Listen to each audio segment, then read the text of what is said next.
Patricia to be here this evening. And I know that since my mum and Patricia got involved with each other quite a bit of time ago now at this stage, that the relationship has kind of bonded over time, and I think they've become quite close friends as a result of it. I suppose when my mum and Patricia became friends initially, I started doing a bit of inquiries, and I suppose what struck a chord with me is just how actually young she is. And she's 28 tomorrow. She's only 63 days older than me. So I think that in itself is an achievement. I think she deserves a round of applause for that.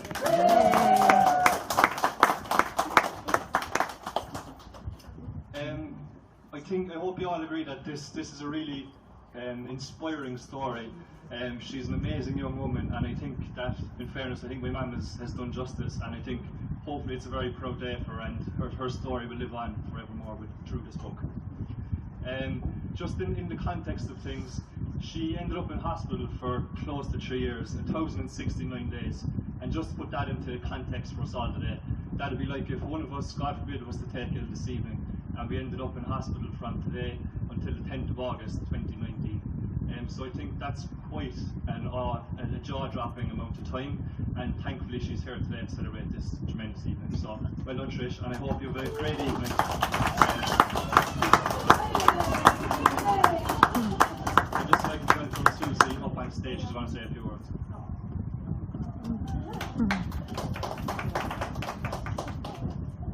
Thank you very much, and thank you, Patricia, for inviting me along to your very special day. It's an absolute honour and privilege to be here today, but also to have acted for you for the last 7 years, and of course to have in lots of ways become part of your story and the journey we've been on. It's a wonderful day, and I walked in here tonight and you actually genuinely took my breath away, and it wasn't the run down the road. You look phenomenal. And you look so happy and so proud, and so you should be. This was a fascinating medical story, and it was a fascinating legal story, and that's the truth. It's in the book, and Patricia has done great work on describing it as it was, really, with Mary, but there was so many unanswered questions. And when we first met, I didn't even meet Patricia first, I met Pat and Annette, and all we knew was that Patricia was very unwell. There was a brain injury, and we didn't know any more than that. We had a long interview, and we had a discussion, and we knew that there were problems, and that there was some sort of a diagnosis. But we didn't know any more than that. So we worked on what we found in the records. And we asked a whole load of experts about it, and we came up with a diagnosis of LCMV, as it was called. And that's what the working diagnosis in the hospital was. So the case started. Patricia said, I want to get out of this hospital. Keep going. Get that case going. And it sounds easy to say that now, but her family took such a risk and risked everything just to give Patricia every chance. And never would we have dreamed that we would have got here today. So we started our case, LCMV. The medics had said it in the hospital, the experts said that sounded sensible. And then the HSE defended it by saying it's not LCMV at all. So we were back to square one. I was into the HDU with Patricia saying, well, the hospital are now saying it's not that. What are we going to do now, Patricia? We're going to have to take blood from you, we're going to have to test for everything. Because there was something I'm not going to miss, and we need to test for it all. But the real question was, if you ask a question, you need to know what answer you're going to get, or a range of answers that you're going to get, and you want to want all those answers. And we didn't know which answers we wanted. But Patricia said, keep going. For day 650 in hospital, keep going. So every time I went down to Patricia, her instructions were to keep going. And her family were right behind her from the very start the whole way through. So we wheeled her out of hospital one Tuesday afternoon, and we took some blood. And then we transferred it over to a lab, and we spun it down into some serum, and then we quickly froze it, and we sent it over to the UK. And we did some tests, and then we got the answers that Patricia was looking for all along. Because at the end of the day, it was about getting free, as this book is, but it was also about getting answers as to what happened and why it happened. So we ultimately did get those answers. It was Patricia's hard work, it was her family's hard work, and there was a team of lawyers and medics around it to try and come up with the answer. But in the end, she found out what happened, and Patricia, you did get yourself free after 1069 days. You won your court case. It was fast-tracked through in 9 months, and you got there. You came out of court, and you not only stood up for yourself, but everybody else that up and down the country might have the answers that they're looking for. And it was a brave decision for you, and it was a brave decision for your family. And it's incredible what you achieved. As a lawyer, I suppose you're supposed to be detached and professional, and I hope I was professional at all times, but detached I was not as time went on. And we became very close in lots of ways down in your family home in Limerick, and you were always so welcoming with your mum and dad and your two sisters and all the gorgeous kids that have come along since we first met. It is difficult to stay detached when you've got this remarkable human story, an incredible tragedy as to the injury that Patricia you suffered. Never would I have thought possible that you'd get here today, and I said that in my foreword. I'm not going to repeat what's in the foreword, but it was a difficult time, and you were for all the world incarcerated in that hospital room. It's a happy day today, but all the days leading up to this weren't so happy. But every step of the way you were determined that you were going to keep going, and that were always your instructions. Your family, obviously, every step of the way, from those awful months when you were in a coma in Cork, all the way to, you were not in a coma in court, you were very you were very switched on in court. All the way through to today, still behind you, hugging and kissing you even now. It's just been a phenomenal privilege to be part of all that. In the foreword, the one thing I would quote was Muhammad Ali when he said, "Impossible is nothing." And I would have thought when I first met you that getting any answers for the mess that took place, I didn't know. I wasn't sure it was impossible, but I thought it was close enough, but it wasn't for you. You've done brilliant, Patricia. This was one of your wishes. You've succeeded, you've done it. It's a beautiful book, it's beautifully presented. It describes what happened and where you've been in the journey you're on, and I know it's going to make great reading, and it's going to be read up and down the country for many years to come. So congratulations from the legal side of it, all your legal team, all your medics that have advised you along the way, but especially from me myself. Thank you so much for the opportunity. It was a stunning opportunity, and it's been a great journey, and I'm just so proud and delighted for you, and congratulations and happy birthday. Yay.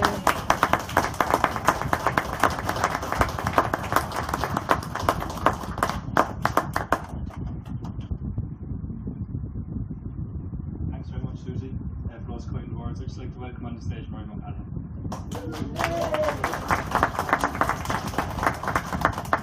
Thanks very much, David. Just to follow on from Susie, I just want to say, Patricia, first of all, to follow up what you said, you look amazing tonight. Your dress is amazing, you look so healthy and happy, and I had the privilege of interviewing you a short while back. You look amazing today, and I think we should applaud that. I'm delighted to be here. In my job, I get the privilege of interviewing a number of people down the years, and then there are some people you interview who are so special and so remarkable that they stand out. And Patricia, you are one of those people. And I noticed even the dedication in a book today, a wonderful book which I was reading on the way down, because Mary, who ghostwrote it, let me read it. And your dedication says everything about you. Because she dedicates the book, not to her wonderful family, because we all know how wonderful they are, but she dedicates her book to the people who remain within hospital, who remain trapped in situations, people who aren't free, can't say, I am free. And Patricia, that says everything about you, because you've been through so much, you've been through such a difficult time. There are many people in the world who would go through that and wouldn't be able to be so kind and magnanimous and thoughtful, but you are. And that's why I found the very first part of your book, the dedication, so moving, so emotional, and it says everything about you, Patricia Ingle. I also would just like to say, you have a great sense of humour. When I went to interview her for my radio show, I went down to the house and I had a sound recordist with us. He's a bit of a grumpy guy, actually. I've worked with him for 20 years. But we walked into Patricia's house to her wonderful parents, Pat and Annette, and her sisters, Ciara and Melissa, and he felt completely, madly, deeply hopelessly in love with Patricia.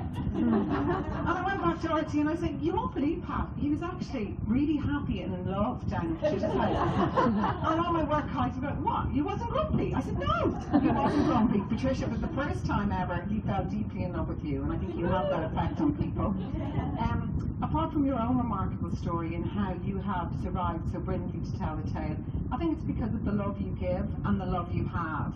And I was so touched in her home that time with her father Pat, her mother Annette, her sisters Melissa and Ciara, and I do apologise to Annette. She blames me for Melissa's fourth child.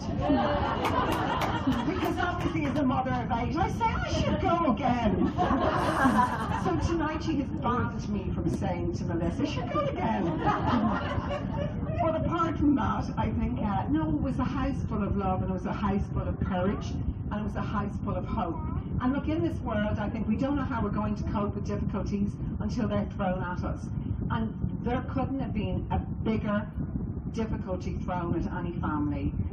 Patricia, you suffered it, but you came through to show what an extraordinary, positive, courageous person you are. And I think the love you give and the love your family has given to you is something that's quite deeply moving to behold. I know Susie believed in you. Everyone in Cantalons is amazing. Every time I interview them, they believed in somebody else. And from the word go, she believed in you, and she kept going. I want to thank Mary for being here and with Patricia inviting me today. So Patricia, Ingle, I wish you the very best. It's a brilliant book. I want the entire nation to remember and know your story.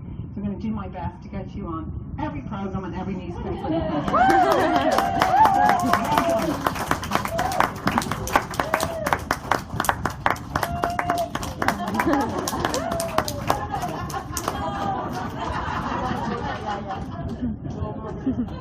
Thanks, Marianne. Finally, I'd just like to ask Patricia's dad to say a few words if he doesn't mind.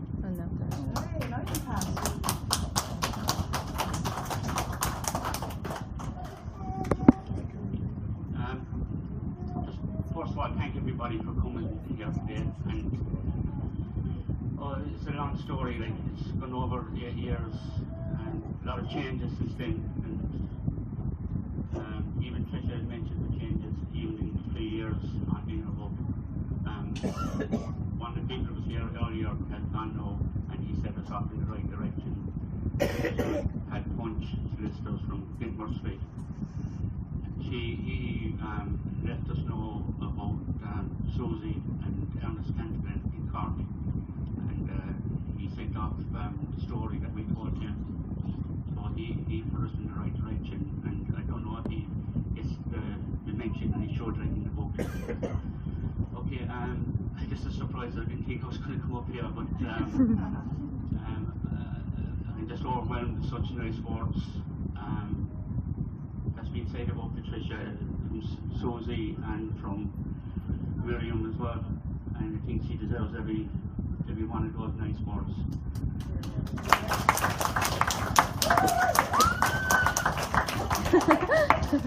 Yeah, she's the nicest of them, and the kindest of them through injuries, and that would be the hardest one through it all. More practical than anybody else, like I'm just pure softy. Well, that's the way I kind of appear in the book anyway, but look, we got ahead with it anyway. Yeah, it's just a very good book, fun, rough times as well, but in calm waters, and then, you know, it's easy with Tricia because the smile says everything.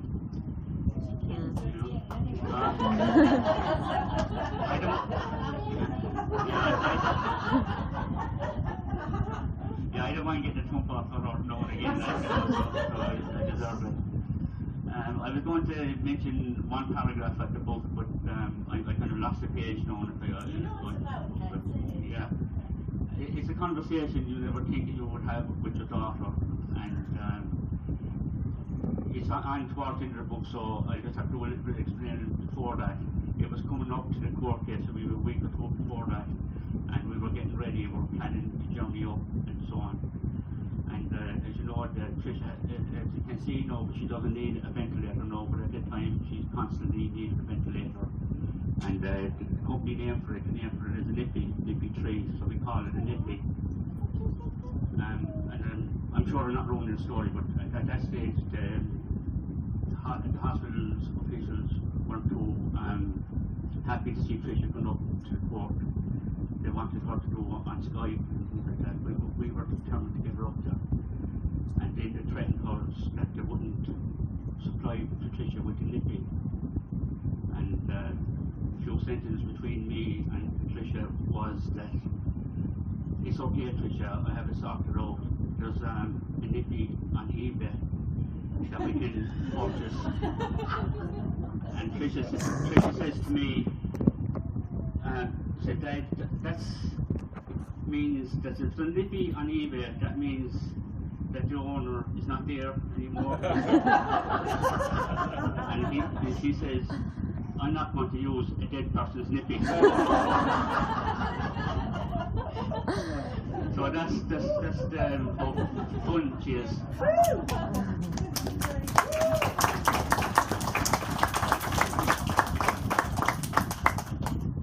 Difficult struggle for us all, and the whole family here, Melissa, Patricia, and our extended families as well, to see that we were in trouble all the time and trying to get things done.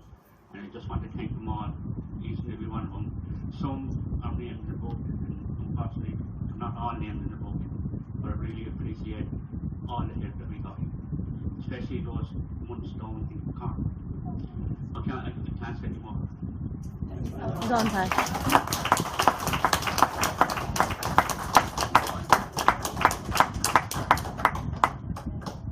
Thanks very much, Pat. I think, to be fair, I don't think it's easy for a father to have to say words about his daughter, so I think a round of applause as well.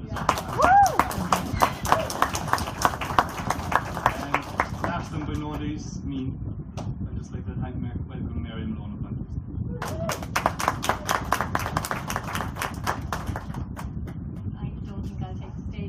fall off.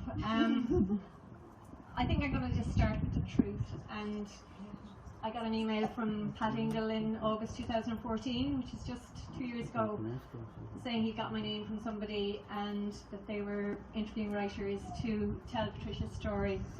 And how would they contact me, or would I be interested? I didn't know anything about Patricia at that point, but just something felt right, that maybe this was something that I could do, but I could certainly turn up and give this family the respect of at least letting them interview me and see how crazy I am. I think we eventually met in September of that year, and Annette gave me a phone call. They kept me waiting now, I'll let you know that much. Obviously sizing up the competition, probably waiting for a Limerick woman to come along. But Annette gave me a phone call, and I know I was away with my mum and Pat that weekend, and to say that they'd like to give me a chance.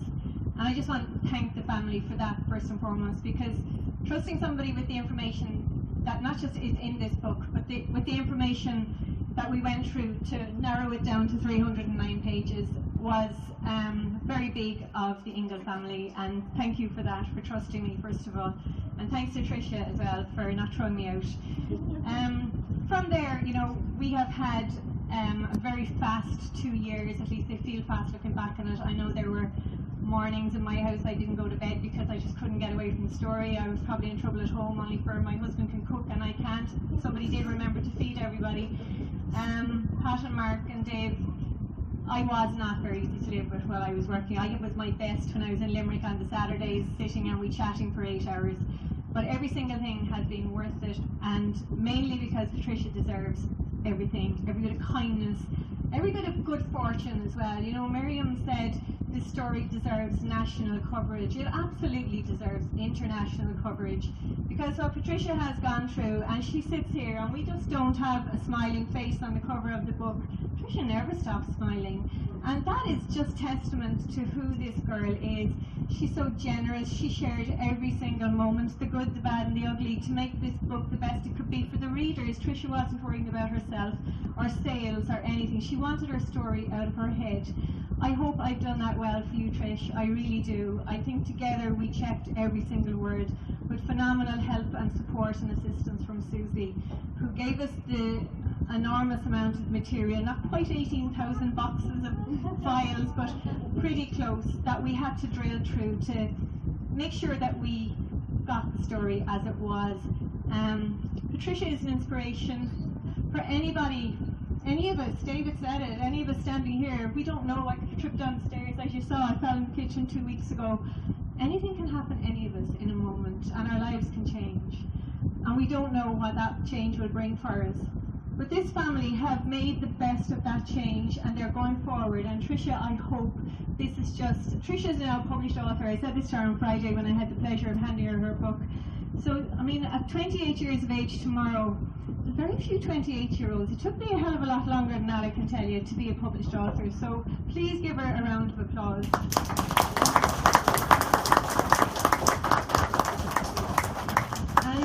That woman can talk, so I probably should stop now. But just sincere thanks to everybody, and my own family too. My mom is sitting down there, the only person that I was allowed trust with the manuscript to give me some critiquing. So thanks, Mom, and the lads and my family. And to finish off, I'm just going to share a favourite part of the story that I have with you, a very short piece I'll read, because this was one of the first things that the family told me on that Saturday in September 2014. And I'd like you to get a sense of this wicked sense of humour that Patricia Ingle has, and I hope I can give it to you in here. Sorry, this is October 2008. And Patricia was in Cork Hospital at this stage, slowly coming around, and the family were being encouraged to try and get some facial expressions and just little bits of movement, because Patricia really was just lying there staring at the ceiling, playing the racing spider games that her dad tried to tell her the black marks on the ceiling were. This is just a sense of who our Patricia is. She's not the innocent that she looks here. So, smile, Patricia, Dad says, his face grim as he watches for even the slightest movement. Raise your eyebrows, Mom asks, and she can't help smiling, along with anyone else who happens to be watching me at that time, when I succeed in raising my eyebrows. It takes a bit of time to lower them again, and I'm lying there with that expression as though I'm extremely surprised, until I manage to drop my eyebrows into their rightful position again. It's the strangest sensation not having full control over these movements. But my family praise me highly, telling me how well I'm doing, even when I'm not moving my face at all. Time goes by and the constant therapy begins to make a difference. I respond a little more, and now I'm able to move my mouth into a smile. This makes life a little more fun at least, particularly as I watch staff and visitors pass my bed. Any time an interesting looking character passes by, I look at my family and smirk. One eccentric type of guy is particularly interesting. He passes by my bed regularly as he visits another patient, and every time he does, I smile. It gets to a point where Mom and Dad spot him approaching, his purple hair difficult to miss. They make sure to get me to look, so I reward them with a smirk as soon as he's in my line of vision. I think my family will always associate my first attempts at smiling with the guy with the purple hair. I'm able to move my lips now, and I'm managing to mouth words even though I still have no voice. My poor family have had to take a crash course in lip reading. It's probably as difficult for them to decipher what I'm trying to say as it is for me to move my mouth. Improving slowly but steadily, I regain the strength to nod my head, and the therapist sees this an opportunity to introduce new techniques. One day in particular is memorable. I wake up to see loads of people around my bed. Mom and Dad are there as always, as are Kira and Melissa, as well as a number of doctors. The doctors are checking to see if I know family members, testing for brain function, no doubt. They ask me to tell them who's with me in the room. I look around and mouth my response. I look at my sisters, Kira and Melissa. I look at Dad, I mouth their names. I look at my mother, but I don't say anything. I stare blankly. I don't tell them that I know it's Ma'am. Instead, I pretend I don't recognize her. Shock and disappointment registering on her face, my poor mother bursts into tears and runs from the room. Dad glances at me closely, holding my gaze until my lips shape a smirk. Shaking his head, he runs after Ma'am, but he's smiling too. He knows I'm joking. He's thrilled that I'm still me, the person I always was. I've been so ill, hanging in the fragile balance between life and death, but I've managed to retain my sense of humour. It has survived intact. Being locked in, my mind a prisoner inside my head, an inactive body, has left little room for fun. Tricking my family is the only entertainment I have left, so I cling on tight.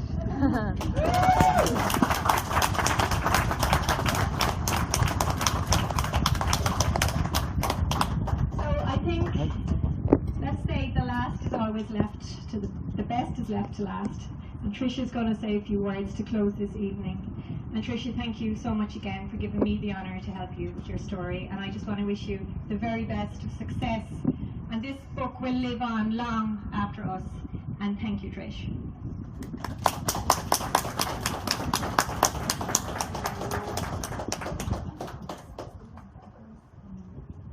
I just want to thank everyone for being so supportive.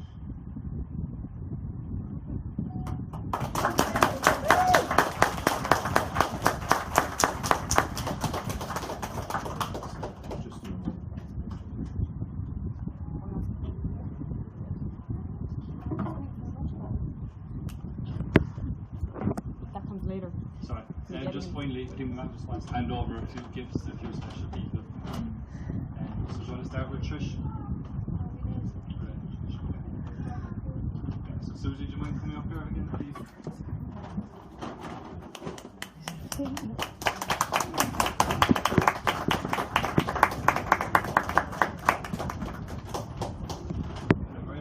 want to come again,